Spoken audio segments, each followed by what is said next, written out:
Welcome to World Watch News. This is your daily news update. U.S. Intel investigates how ISIS has acquired fleet of Toyotas. Have you ever wondered where ISIS obtained all those Toyota trucks you always see in many of their videos they propagate? Well, now, the United States intelligence community is trying to get the bottom line of how the Islamic State, ISIS, terror group has been able to acquire a plethora of Toyota pickup trucks and SUVs during its holy war in the Middle East. Toyota officials say that they are unable at this time to determine how ISIS is obtaining its vehicles, but the Japanese automaker said they would be supporting a U.S. Treasury Department investigation into the matter. ABC News reports Treasury's Terror Financing Unit is now investigating the Islamic State's truck acquisition, hoping they can stop the supply chain that supports the Middle East terror organization. In line with our usual approach to understanding ISIL's financial and economic activities, we are working closely with foreign counterparts and stakeholders worldwide, the U.S. Treasury Department statement read. We briefed Treasury on Toyota supply chains in the Middle East and the procedures that Toyota has in place to protect supply chain integrity, commented Ed Lewis, the Director of Public Policy and Communications for Toyota Washington's office. NASA set to make amazing Pluto Discovery this Thursday. Well, first it was Mars, and now it appears that an announcement will be made this Thursday regarding another discovery by NASA. NASA is set to reveal an amazing discovery on Thursday, according to one of the space agency's senior scientists, Dr. Alan Stern. Dr. Stern, a planetary scientist and principal investigator on NASA's New Horizons Pluto mission, made the exciting announcement while speaking at the University of Alberta in Canada. While speaking there about the largest image of Pluto captured by the New Horizons probe, Stern said, "NASA won't let me tell you that we're going to tell you on Thursday. It's amazing." Last week, NASA unveiled new images of the surface of Pluto, which show a landscape of mountains, craters, gorges. As reported by The Guardian, Stern said, "This world is alive. It has weather, it has hazes in the atmosphere, active geology. Every week, I am floored." Hilary Clinton has broken ranks with Barack Obama and criticized and proposed Trans-Pacific Partnership trade agreement. Hilary Clinton says she does not support the agreement, saying it will not do enough to create American jobs or advance our national security. The former U.S. Secretary of State, who is leading contender for the Democratic nomination for president, said she was not in favor of the deal currently being discussed by 12 countries on the Pacific Rim, including the U.S. and Japan, but not China. TPP, as it is known, would potentially create a free trade area covering 40% of the world's total trade. It is seen in the U.S. as a counterpart to the Transatlantic Trade and Investment Partnership Trade Deal, TTIP, currently being negotiated with the European Union. In an interview with PBS, Ms. Clinton said that as of today, I am not in favor of what I have learned about the deal. Russian jets intercept U.S. Predator drones over Syria, officials say.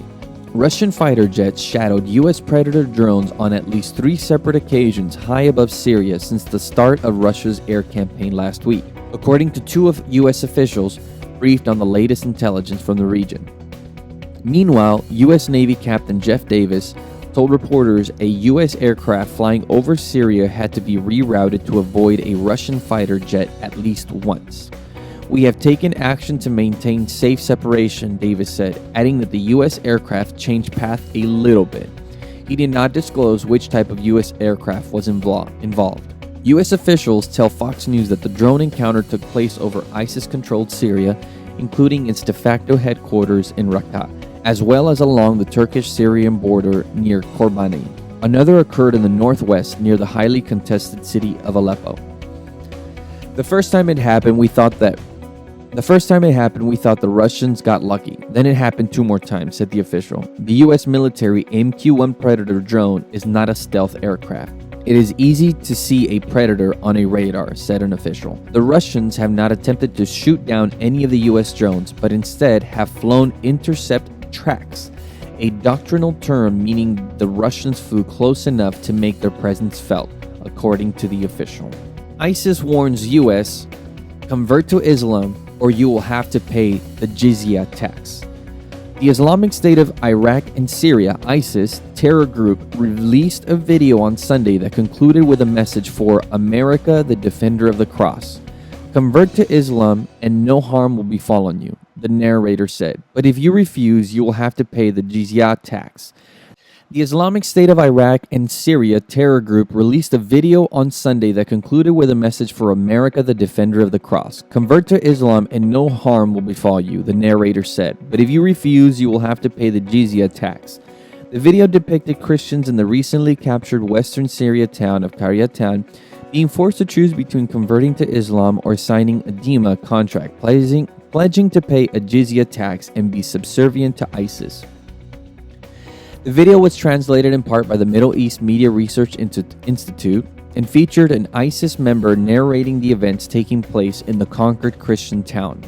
Praise be Allah, who bestowed his blessings upon his supporters and granted them victory in the conquest of the town Qaryatan, the ISIS member said. Islamic law has taken over the town, and its inhabitants from among the people of the book became submissive. The narrator says the town's Christians were given 4 options.